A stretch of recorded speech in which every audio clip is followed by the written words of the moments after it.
Usiku uri naked, uri patombi, uri Bhachi.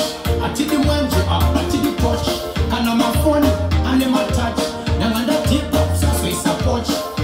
Kana zichi pirasha, kana wachaka. Ozo badungu kuda ndunge. Sandira mitse kuona ndunge. Nile Bhachi kwa ndunge. Roba kudori tozera kwa ndunge. Sandira mitse kuona ndunge. Nile Bhachi kwa ndunge. Roba kudori tozera kwa ndunge.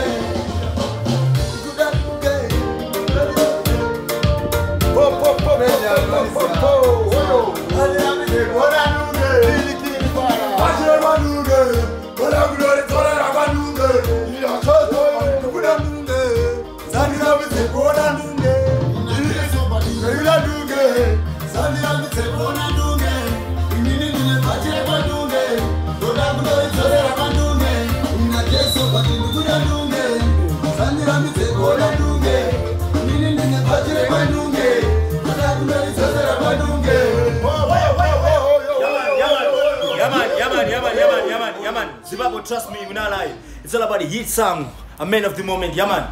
My DJ, my selector, switch it again. Let them know how we run it, how we fix it. Yeah man.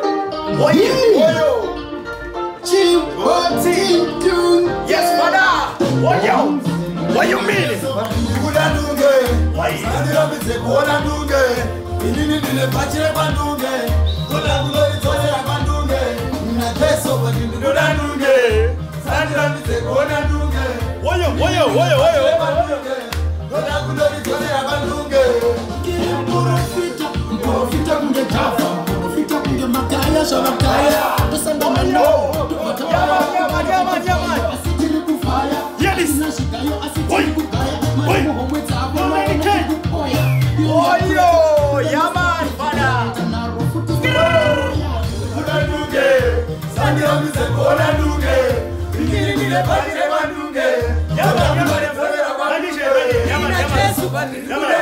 Yes, my king. Yes, my king. Yes, my father. Remember, MC Mazito's Nemola Entertainment is a game. Big up in yourself equation here. Realness production to the flip to the world. Yeah, man, it's all about Lenny Ky.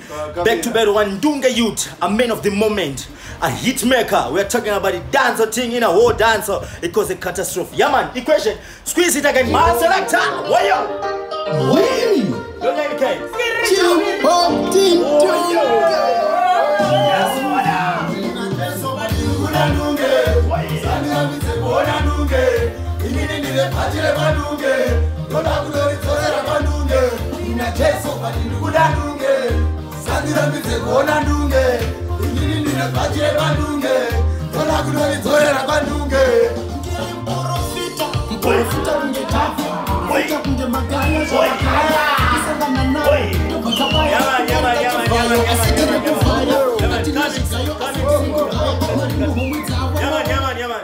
Zimbabwe, it's coming soon. Yaman, Dandy. Woyo, MC Mazito.